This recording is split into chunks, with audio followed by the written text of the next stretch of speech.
So I went to a movie willingly for the second time in about 25 years. And I gotta say, I was super surprised. This movie was not what I was expecting. Somebody gave me the tagline of it, and I thought, oh, I wonder how they're gonna deal with that. And then a little ways in, I realized, wait a minute, this is a comedy. And sorry if I'm spoiling it for you, but I figure most people have seen it without seeing it. Though I think that my experience was better because I went into it kind of expecting that it would be a little bit of a serious movie. Though I'm not sure why I would have thought that it would have been a serious movie. Because the lead actor, Kevin James, I've never seen him in anything serious, I guess. So maybe I'm just not watching movies enough, which maybe you can tell by the fact that I haven't seen anything but 2 movies willingly in theaters over the last 25 years. But I was stoked about this film and think everyone should see it. And to back up my arguments, I put it into 3 categories. First is the setting, and then the story, and then the side characters. So the setting.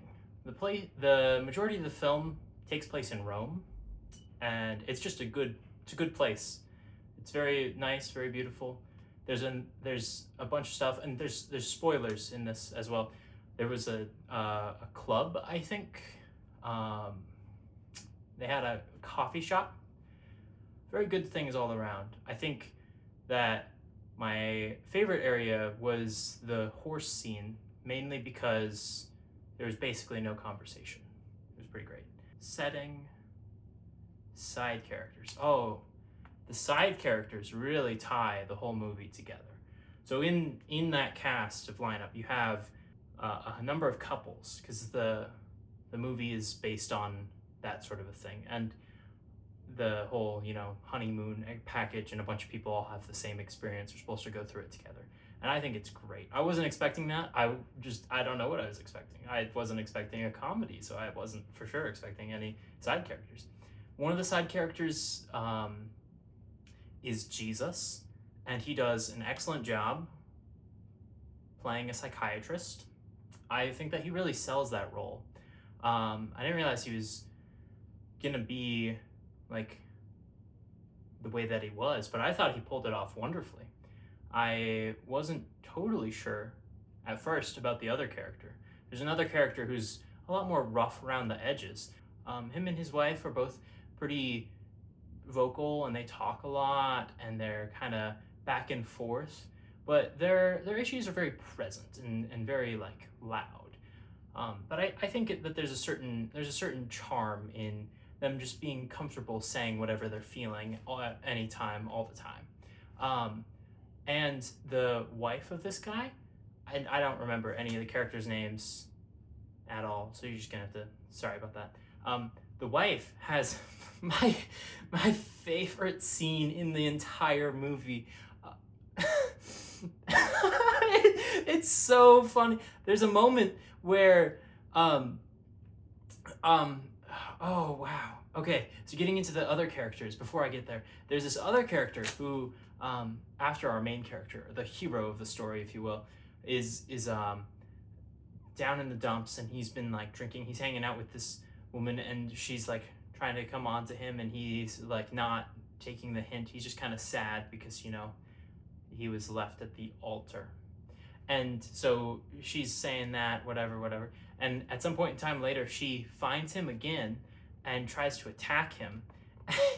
and the rough around the edges couple, the rough couple, if you will, the guy is like, oh, get her. And his wife, I need to rewatch the movie just to see that scene again, because it happens so fast that if you blink, you will miss it. So no blinking during the entire movie if you want to get the best experience. The Jesus couple is pretty fun. They're both psychologists, and they're talking back and forth about a bunch of stuff. And it's really interesting how their psychicness plays into things, because they can always like tell each other exactly what they need to hear or something like that. at least on the surface. So that's a cool little couple as well. You kind of get the extreme ends of like very loud arguing and very like therapy talk kind of couple, where it's just kind of it's a fun dynamic to see play off of each other. It does actually have a very good point in the movie, and I think it kind of hits well for what they were going for. Let's see. Any other characters that are important? There's a coffee shop lady, and she's pretty important to the whole story. I like her character. She speaks another language. She speaks Italian, and there's a very good joke that I won't ruin about language apps that I don't know how to feel about, because I feel a little attacked because I've learned a lot of Spanish from a language application, and I kind of want to believe that my conversation skills are passable, but there's a good moment about saying the wrong word, as often happens when you're learning a new language. Were there any other side characters in the movie? Oh, my favorite side character in the movie shows up at the very end. He's on some t-shirts beforehand, but he shows up at the very end, and I don't even know if he had to show up for any shooting, because of the way that the camera angles at the end of the movie work. You just like, I was left wondering, wait, did they mean to include him, or was this an afterthought? Because like the way that it's filmed, you get this feeling that like the main character, the King of Queens, is not even close to my favorite side character. My favorite side character is up on stage and he's doing his thing, and then the video shots that you get of him, it feels like it's just like normal people, like what they would get from any other concert that he would perform. But he's just like referenced a lot throughout the whole movie, and I kind of thought there was going to be a bigger interaction, and there just wasn't. There's even a moment where like another character shows up and you're like, oh, this guy is important, but I'm uncultured, so I didn't know that, because he's an important piano player, and I just had no clue who that was supposed to be. But I thought it was good, except for the point where his daughter was like, his daughter or his niece or something, the coffee shop lady is the niece or the daughter to this really famous pianist, and he's like, I'm so cool, I can play the piano all really well all the time. And he like seems like a pretty cool, chill, great guy, except there's like this weird other character who's like attacking the coffee shop lady, or like trying to steal something, or like be mean to her for dating reasons or ownership. I don't understand it, actually. That point is a little confusing. But the pianist, the fancy important pianist player, he shares his home with anyone, and he's just like, oh yeah, bring anyone over for dinner, and the mean guy just shows up for dinner, and it's just fine. And I didn't understand that, but for the most part, the story was pretty great. I really liked that it wasted basically no time getting into, hey, here's this couple, and the guy gets left at the altar, but it was in Rome, and so then everyone's just like, you're in Rome, enjoy yourself. And it's just like one of those things, it's like, oh yeah, after a traumatic experience, you can just move on and enjoy yourself really well. I'll just move on, won't I? And then they wasted no time getting into that, and then getting into the main point, and like they didn't waste a lot of time on the how sad he was feeling, which was good because it was a comedy, but was a little weird. And then the side characters, the Jesus couple and the rough couple, they did a great job just adopting our main guy, our favorite UPS worker, into their group and saying, all right, come on, buddy, we're gonna get you through this, and we know our own strategies, and we'll make it through, and whatnot. So that was really cool. I like the way that they interacted a lot. 10 out of 10.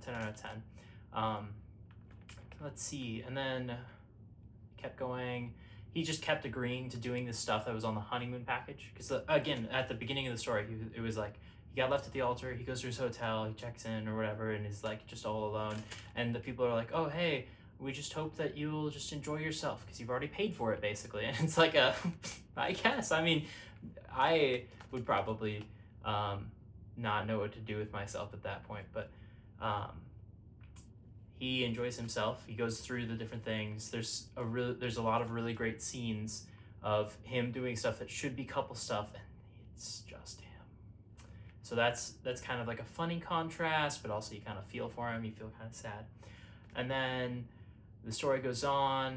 He interacts more with coffee shop lady. Ends up going to coffee shop lady's home with the really good musician and pianist, along with Rough Couple and Jesus Couple, and apparently a whole tour bus.